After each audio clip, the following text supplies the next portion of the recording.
Paula, just a couple of days to go now before the Standard Chartered Dubai Marathon. Let's firstly look at the entry list. It should be a very competitive race come Friday.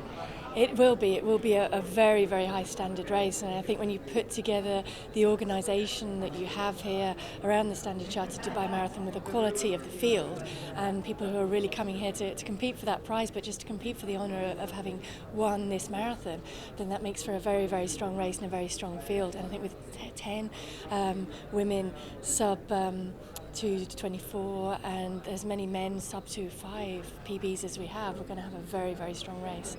And just looking at the elite athletes, it's probably not going to be any surprise come Friday. There's going to be Ethiopian dominance who are here in force.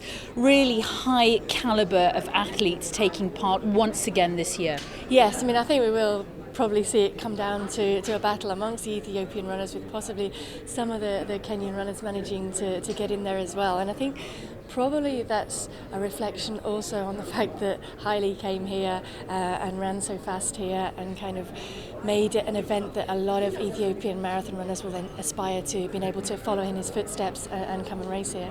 I know you haven't had opportunity yet to look at the course, but it's very fast, very flat, set obviously early morning, and that question keeps on being bandied around. Can world records be broken? Is this the year? There's a big chance, isn't there? Yeah, absolutely. I mean, we talked about when you put together such a high quality field, and we know it's a very, very fast course, and I think a lot of hard work and thought has gone into designing that course to make it as fast as possible. They're starting it an hour earlier so the runners get to run in the cooler, more conducive conditions to running fast, and they all want to win the race, and it's a big honour. So I think when you put all of that together, then you've got things that can really make for a very, very fast race.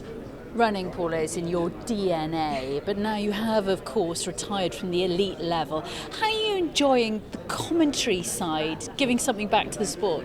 I'm really enjoying it. I mean, I'm still learning about it, definitely, and it's actually, it's quite hard to kind of adapt from the one side of it to commentating and to talking about it and remembering to explain all the right things and looking at all the different aspects, because I think when you're racing, you're very focused on your race and what's happening around you, whereas commentating you get to still be really close to the race and to have that adrenaline flow from wanting to do a good job, and also get to watch a sport that I love watching.